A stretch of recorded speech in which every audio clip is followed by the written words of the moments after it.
Well, on behalf of Franklin County, thanks for being here this evening. We'll do a quick round of introductions and then we'll get started. I'm Barry Ritter, Public Safety Consultant for Franklin County, facilitating this project. Brent Meadows, I work for Ritter Strategic. I'm an EMS specialist. John Heis, Franklin County Commissioner. Jeff Koch, representative from council. My name is Mehlbauer, I'm Chief Deputy for Franklin County. I'm John Hundley, Planning One Communications. Ambassador Luers from the EMS. I will not remember all your names to begin with. Well, this interview's over. I'm Matt Morrow. I'm the Fire Chief of Letts Fire Department. I'm Chris Kachur. I'm the Battalion Chief over EMS for Letts Fire Department. Well, Chief, give us an overview of Letts, Volunteer Fire Department, EMS, structure, operation, and your response to Franklin County's EMS needs. Sure. So, do you guys know where Letts, Indiana is? Most people do not. Out towards Westport, right? Yeah, out towards Westport. We're southwest of Greensburg, about 5 miles west and about 7 miles south. We used to say go to the caution light on State Road 3 and turn left, but they took the caution light out, so you go to the hardware store and turn left now. We've been in EMS as far as a transport service since about 2015. We recognized a need in our county at that time. This is pre-Chris. We had some issues with the county ambulance showing up in a timely fashion. I don't know if you guys are aware, but EMS in the nation has been in shambles for a long time. So our department, our board got together and was like, hey, what can we do? Because we was waiting sometimes 45 minutes on the ambulance. I mean, literally, it's a 10 to 12 minute drive from our area. And not to take away from the hospital's ambulance. I mean, they was busy. If they had a critical patient that had to be transferred to Indianapolis, Cincinnati, they had a truck out on that. If another call come in at Clarksburg, which is on the opposite end of the county, then we had to wait for a call crew. So our board got together and said, hey, what can we do to kind of mitigate this? And that's how we got into EMS by accident.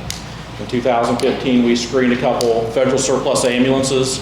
I went to Albany, Georgia and got them. We brought them back and put them in service, got them certified as BLS transport trucks. It wasn't too long before hospitals and other places heard about it, and we started getting phone calls. So we kind of operated as kind of backup 911 in our own area, transport patients when we needed to, and then started doing some interfacility transfers. It kind of just evolved from that. In 2017, I took a hiatus and went to Alaska to work as a paramedic for the city of Kodiak Fire Department. And I was gone for 3 months, and in the 3 months that I was gone, the guys that was there was supposed to keep things running for me. In the 3 months I was gone, they did 7 transfers. The places we'd been doing work for kind of was at the end of their wits. I actually had no intentions on coming back to Indiana. I was going to stay in Alaska.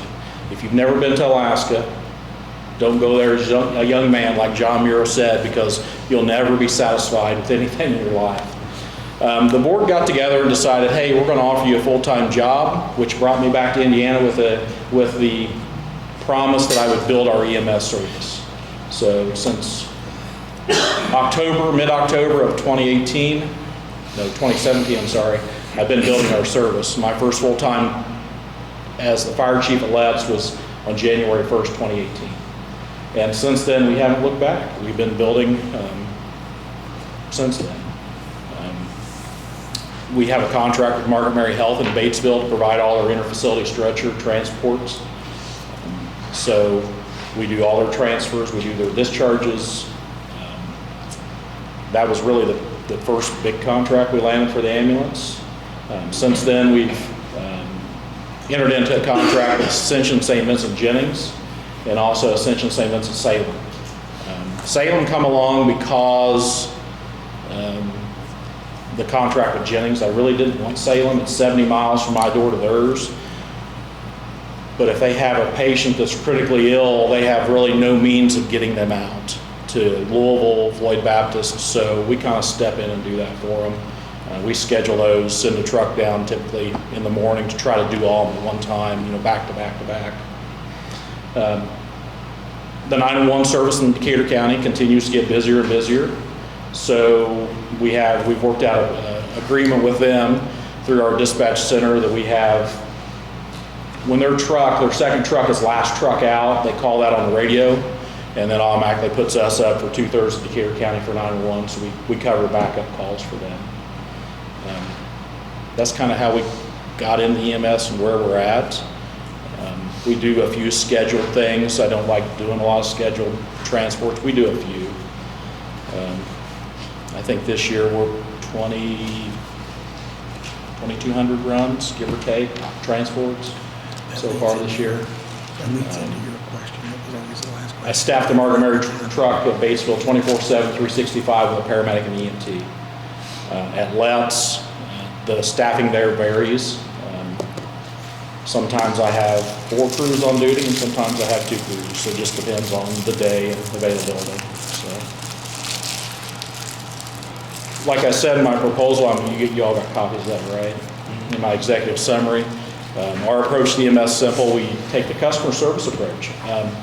Early on in my adult life, I worked for Wood-Mizer Products as a customer service representative. Wood-Mizer instilled in us a lot of good values. I mean, they brought people like Stephen Covey in and do their programs and stuff like that back in the late 90s and early 2000s. And I've just taken that approach into EMS. It's a customer service driven approach. You know, we expect the highest level from our people and we deliver the highest level. So, Thank you. sorry if I was long-winded. Nope, very good, thank you.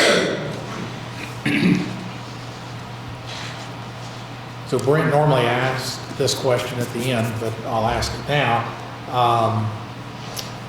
What enticed you to respond to Franklin County's RFP? So I got an email from the Vice President, Margaret Mary, and said, hey, I'm not sure if you know this is going on. Might be something you might be interested in. So I looked at, and actually it was on the Friday that the intent letter was due, Friday morning. So I looked at it, I'm like, you know, let's look at this.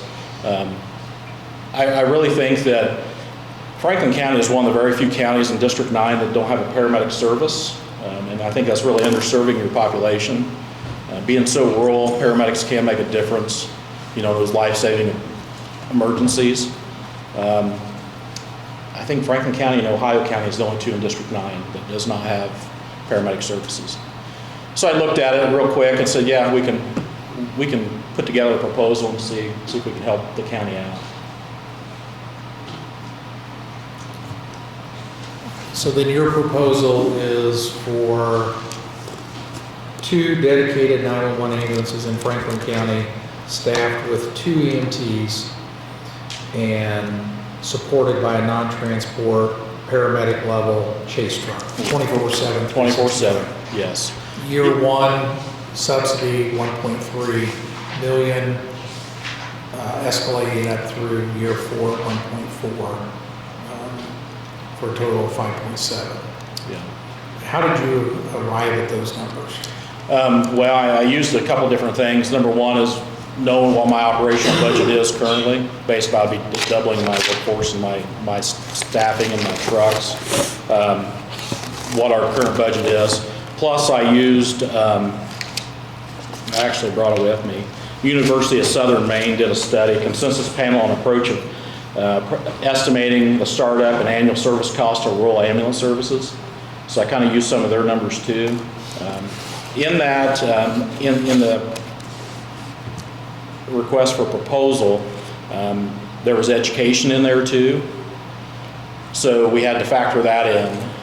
The first responder, the EMT class, the BLS class, recertification class, ALS recertification class, essentially is going to take a full-time educator to do that. That's no small undertaking, so I factored that in there also. And that's how I arrived at those numbers. Okay, thank you. Now, I will say, I did not account for revenues from ambulance transports. The number that was given was a general number without particular numbers on transports, refusals, disregards, the payer mix of the county, which it's really hard to do a gap analysis based on just 1,600 runs. I did not factor that in there at all. in your proposal for 2 dedicated ambulances, in your business model, because you have a transport methodology, would you rely upon those 2 ambulances for interfacility transfers? No, those would be 2 dedicated trucks to Franklin County. Now, that being said, what do you deem or term as interfacility? To me, it's hospital to hospital. Hospital to hospital, hospital to dialysis care, or home to dialysis care? Yeah, we do not do dialysis. It would be 2 dedicated 911. I know in here, in the request for proposal, I noticed there was the interfacility, and I wasn't sure if he was counting like the Reed Health Complex or Margaret Mary's Health Complex as a facility. To me, that's just 911 call. That's an Okay. Yeah, so no, these trucks would be dedicated. They would not do interfacility transfers. Okay, thank you. So where would you keep your resources in Franklin County? So in my original proposal was base those out of Brookville, all the resources. Now, I know there's some concern about not having an ambulance in certain communities. I know that there is an ambulance stationed in Laurel, I would not be opposed to looking at putting a truck at Laurel I'm not sure who that building is owned by. Is it owned by the town of Laurel? Is it owned by the fire department? Who's it owned by? I wouldn't be opposed to looking at that. In my model, though, was putting all the resources in Brookville for the fact that all the highways converge here and it's the center of population. With your staffing of those ambulances, staff including these, are those advanced EMTs or basic? At base level, it would be basic EMTs. Now, if I was able to get this and hire some of the advanced EMTs, we could staff, an ambulance with advanced and basic. The reason that I looked at 2 basic EMTs on the truck was for the fact that if it ends up being a paramedic run, if that person needs a paramedic, that basic EMT, one of them would come off of that truck and go in the chase truck and come back to Brookville. So essentially, I would have another truck available to respond to emergency if needed. As a basic EMT, yeah. How many total employees would you need to hire to cover Franklin County? I would need about 7 additional from what I currently have. This currently is set to start in February. Can you be boots on the ground in February, or is that something that you have to push up? No, I think we could be boots on the ground February 1st. My hope would be that if I was able to secure this contract, that there's people that work for Franklin County now that would want to continue to serve their community, and I would be able to hire some of those people.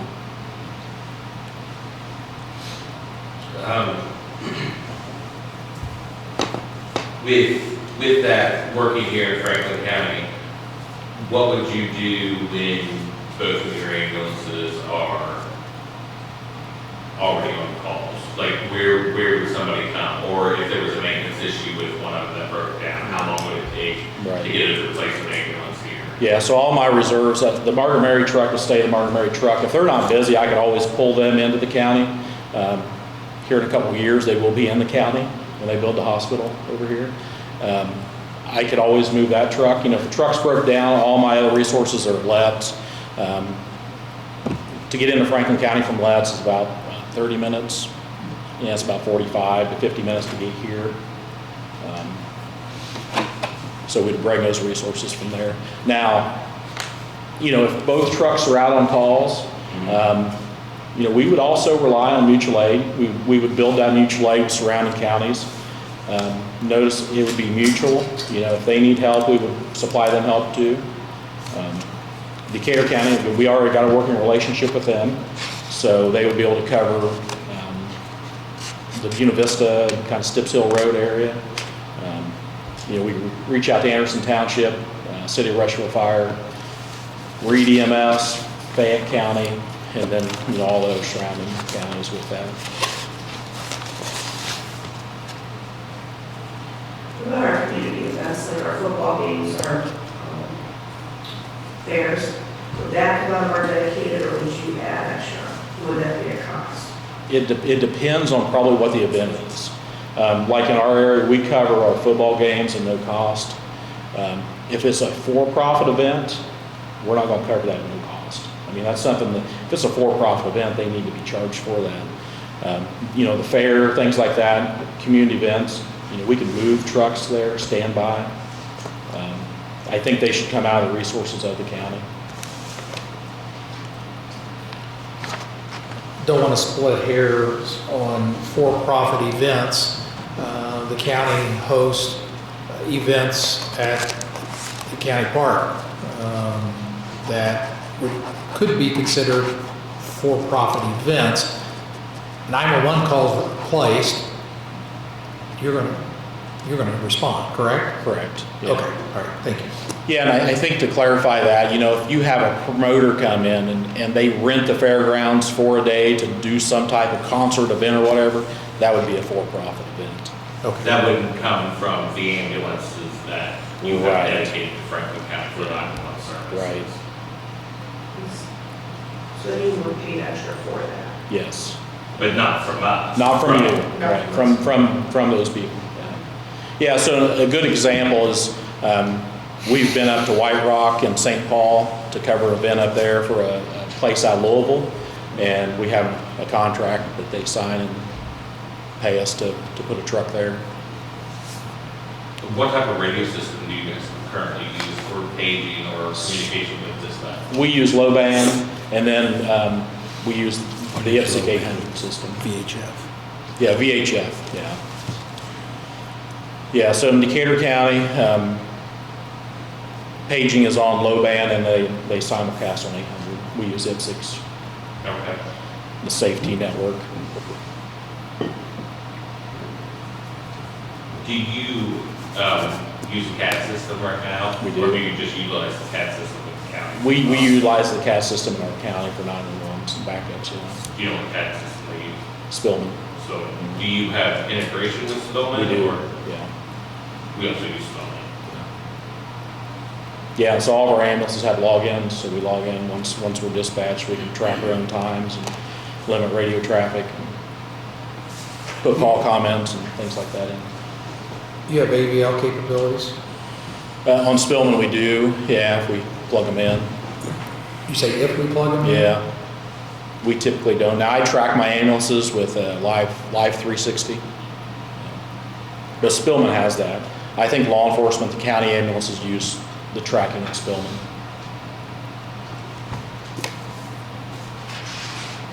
Do you guys track your resources? We do not, mainly because of the cost for the cell phone, for the GPS. The MiFi and the GPS. If you could describe the work of the Training Institute, that you spent quite a bit of time in the proposal. Yeah. What is Yeah. what is offered there? So, to become a training institute is quite an undertaking. When we got into this and really got serious about EMS, we realized pretty early on that we had to basically grow our own. We had to bring people in, teach them BMTs, and we'd be able to hire from those classes. The first year we partnered with Columbus Regional Hospital to do our EMT class. The second year we partnered with Jackson County EMS. In between those two, we sent people to primary instructor school, which we had at Let's. Chris and I both were primary instructors. I was hoping my third primary instructor could be here tonight, but he's teaching in Sunland. So between the first and second class, we did that. To become a primary instructor, you have to do teaching hours, supervised by a primary instructor. So our second class, we partnered with Jackson County. That's what we did to get all of our people through PI. And then last year we launched our own. And every year I've been able to hire people out of every class. We have 2 classes going on right now. We have one at Let's. We have on Sundays that has 20 students in it. And we have one at Sunland we're doing for them. I think there's 8 students in it. They meet on Tuesday and Thursdays. In the specifications, when it talks about training, there's not an ambulance service operating in the country that is not dependent upon their emergency medical responders. Mm-hmm. You got to have those folks for patient care until you arrive. So it's important to the county that whomever the EMS provider is has that working relationship with the emergency medical responders, the training. So when we talk about training those folks and medical direction, it's ensuring a seamless patient care. Do you have that environment anywhere else? We do. I mean, Decatur County is like that. In our county, every fire department is dispatched with EMS, with the exception of the city of Greensburg, unless it meets certain criteria. But if we're dispatched as a backup call to Burney or Westport or Millhausen, we've got that working relationship with all those departments. And we continue to build that. So in relationship with the training institute and the training that you provide, EMRs in Franklin County would have an opportunity to sign up as a student, take an EMT class, potentially provide another hire for you if needed. Is that correct? That's an accurate statement. Okay. To be honest with you, when you look at an EMR class time frame, what it takes to become an EMR versus an EMT, it's really not that much different. Just to go ahead and do the other classes to obtain that EMT. With your first responders, like certified trucks and stuff, do you provide consumables for them, for the fire department? We do. Right now? Yeah, so let's say we go to Westport, 911 backup call, and they use an honorary breather or they use a bag vac mask or whatever, then we replace that off our truck. And it comes out of our inventory. So you're talking about earlier, so, the proposal you have that you give us 2 EMTs with a paramedic chase truck. Now what happens if one of those EMTs becomes a paramedic and still have to work here? Does that change our price, our stuff? Or is that just? No, that's the conversation we had coming down here. I believe that I always need somebody in paramedic school. I need somebody in the pipeline because it takes so long to obtain that licensure. I've got one he's done in December. Yeah, finishing up December. Finish in December. We got one just actually enrolled a couple days ago in a program. So I always think we need somebody in that pipeline. You never know when somebody decides to move on or go to nursing school or whatever. Our turnover rate's actually been pretty low, and I've lost a few, typically to career fire departments. But I like to, build an environment that they want to stay. Would you consider yourself fully staffed right now? Yeah, for what we're doing, yeah. Sometimes we're overstaffed. How many employees do you have, EMTs, paramedics, do you know? 15 full-time employees and probably about 20, 25 part-timers. He was there today. We had 4 today plus Batesville. 6, plus you and me, yeah. So we had 8 on staff today. And it varies when PRN people can work. Like this evening, for example, on Mondays, I have a paramedic that works only Mondays. So I pull my full-time medic from either Batesville to Labs, or he works at Labs. Then I have a paramedic that only works Tuesday nights because they got full-time jobs other places. So we just kind of move people around. Kind of move them around wherever they might work. No specific paramedic is dedicated to a specific spot within your organization. I have 3 paramedics dedicated to Margaret Mary, and then 3 EMTs. But like when Chris is on the truck at Margaret Mary, I would rather pull him off and put my part-time person over there. So would there be different people that filter through these trucks here? Could be some different ones, yeah. With that, I'm assuming you probably don't have anyone from Franklin County. The knowledge of the area and stuff. I've actually got one. Oh, okay. Grant Honored. I think he runs it in Luers, station up there. I don't know if he's worked in the past year because he's been in paramedic school, but. And of course, I would be on that truck probably every 3rd day too. That's what I did at Margaret Mary, and we was getting settled in there. I worked the truck so I could have my finger on the pulse of what's going on. Not in the area. combating the issues before they come into issues. Chief, there were a few areas in the specifications in your proposal where you did not offer any comply, agree, take exception. One of those is liability insurance.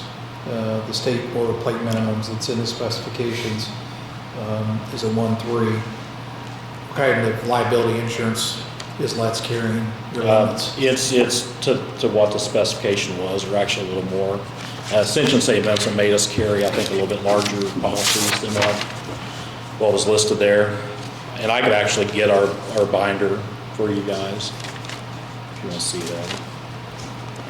My concern is just that is not a single point of contention if you were the successful provider that the county moved forward with. Also, the liability where the county would be indemnified in liability, there was no response. So that would be something we just work with our insurance agent on to include that in that. Okay.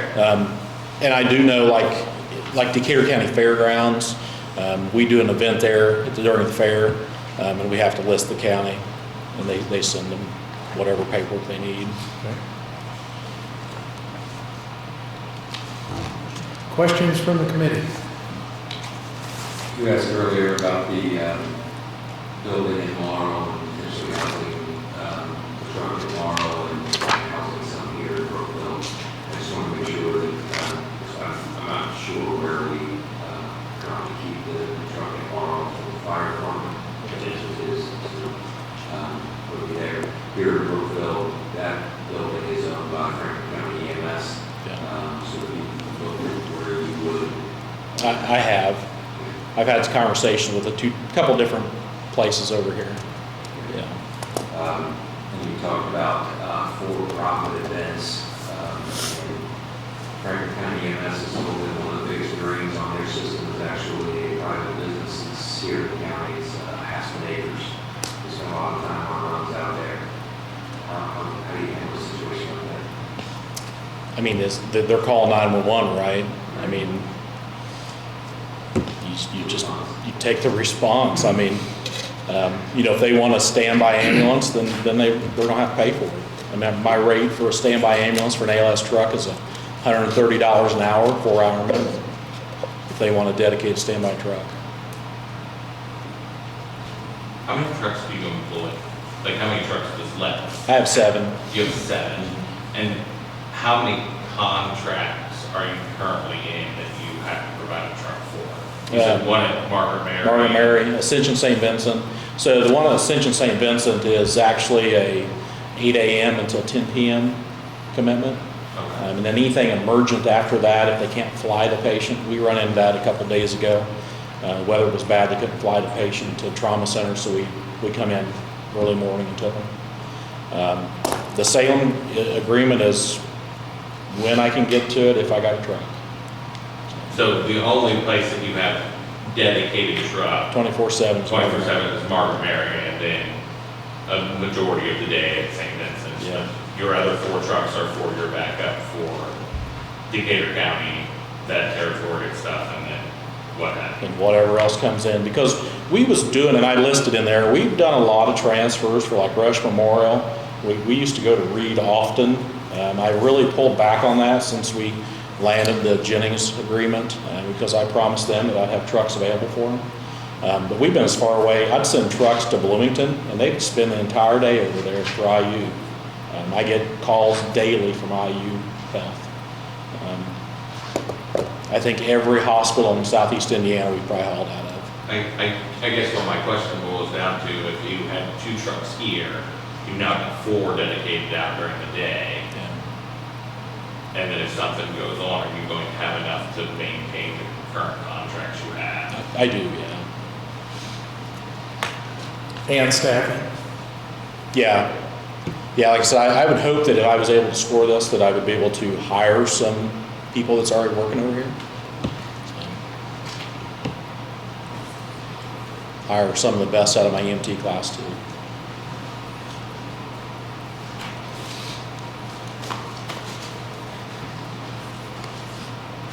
Any additional questions?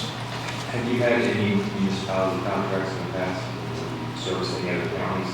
No, just our township for our fire protection. Do you run with any type of rescue equipment?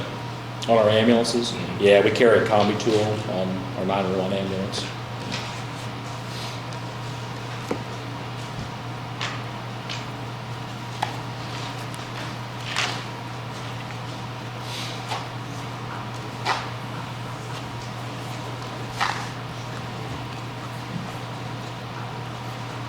If you don't mind me asking, what is your pay rate for your EMTs or paramedics? Brand new EMT coming out, $16.25.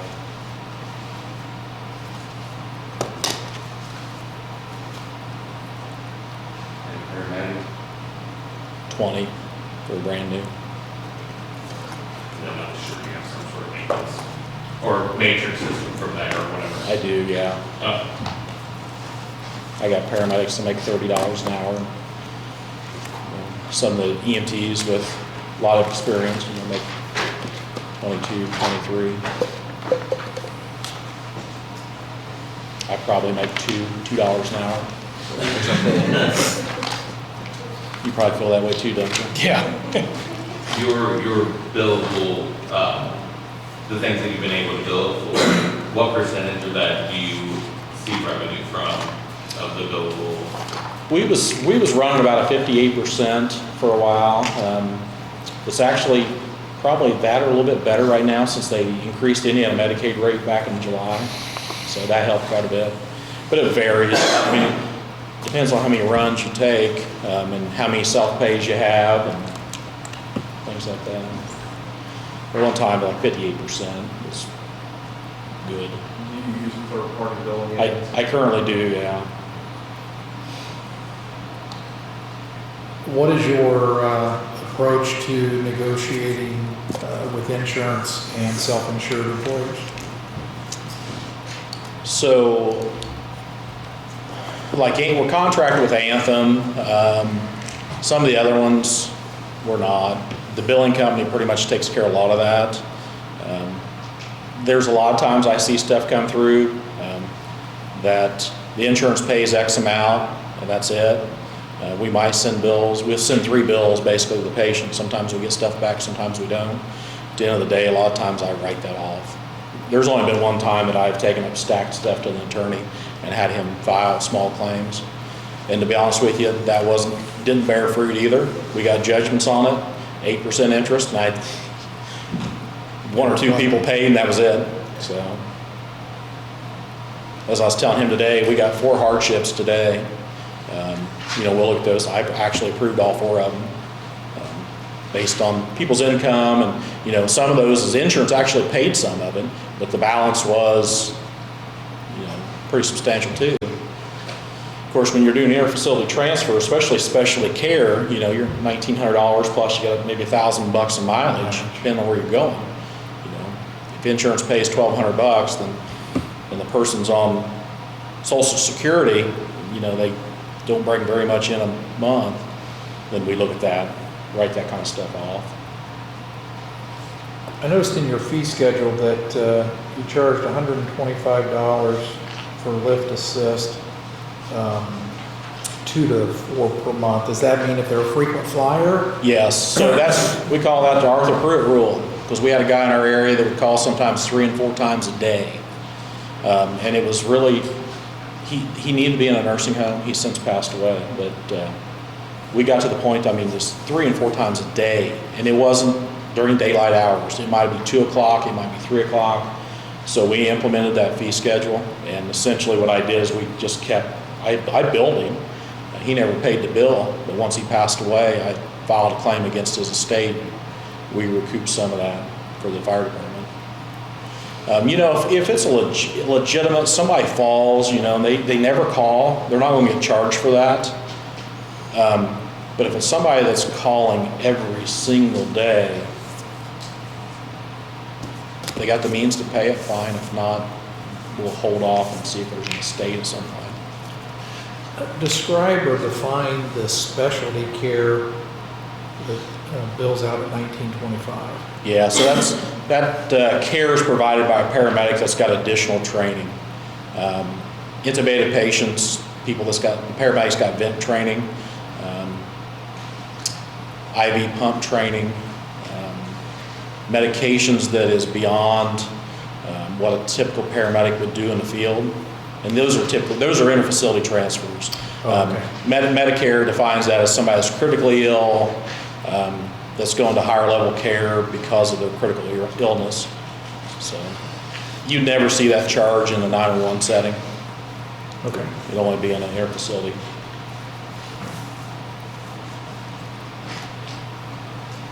Any other questions? So like in the 911 setting, you would see an ALS emergent, ALS non-emergent, ALS 2, and a BLS emergent, a BLS non-emergent would be the charges you would see, plus the mileage charge. Plus the mileage. Yeah. The flat lines on the, I know you kind of went over like where you got your initial stipend to begin with. Is that just based on personnel costs or? Yeah, so like almost $1,015,000 was payroll and benefits. Yeah. Payroll, benefits, and work comp. 40-some thousand, that was work comp. Based on how many employees again? 15. 15. Yeah. And believe it or not, firefighters' work comp is less than EMS work comp. The percentage they figured on is less. Don't tell me why, but I asked my insurance agent that, and she said, well, I don't know. And you said you would have to add approximately 7. 7, yeah. How many employees did you estimate that it would take to staff Franklin County? 15. 15. So you currently have 15. Yeah. You're going to add 7. It's going to take the majority of your staff for Franklin County. It takes some of them out. And you still would have staff for your other. Yeah.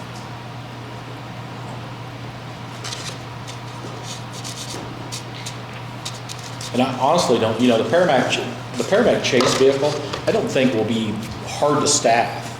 I worked Ripley County for a lot of years when they just had a pure paramedic staff chase vehicle, and you had to fight for hours because a lot of guys come out of Hamilton County, Ohio, wanting to work that truck. People work other full-time jobs and they just want to come work a chase truck. I don't think the paramedic chase truck will be the issue to staff. So would you use that methodology? I would, yeah. I would use PRN people. As a matter of fact, I've already had a couple people live in Franklin County as paramedics reach out to me, I guess when the newspaper published that we was interested in it.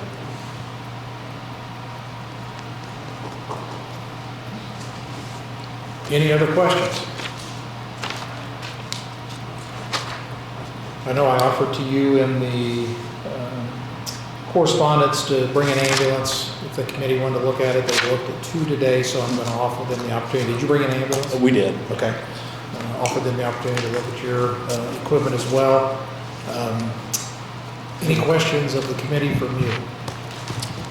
I don't think so. Okay. Brent? Who's your medical director? Frank Fiorito from Margaret Mary Health in Batesville. Yeah. And how long have you been in paramedic service again? Since 2017, 18? Yeah, 17, 18, yeah.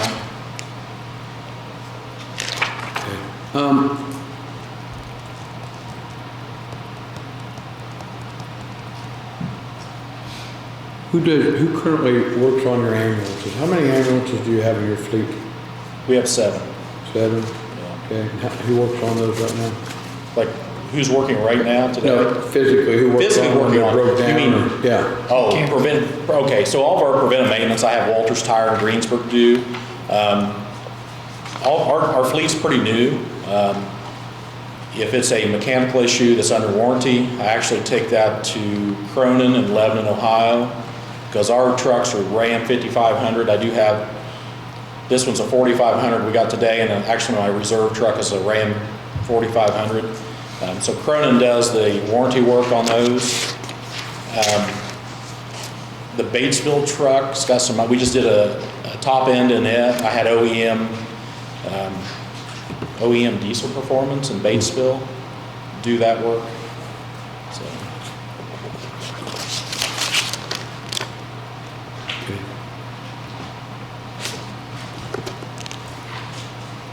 All right, if nothing else, we'll take a break here, give you an opportunity to go out, look at their ambulance, and then we'll reconvene in the office to recap the day.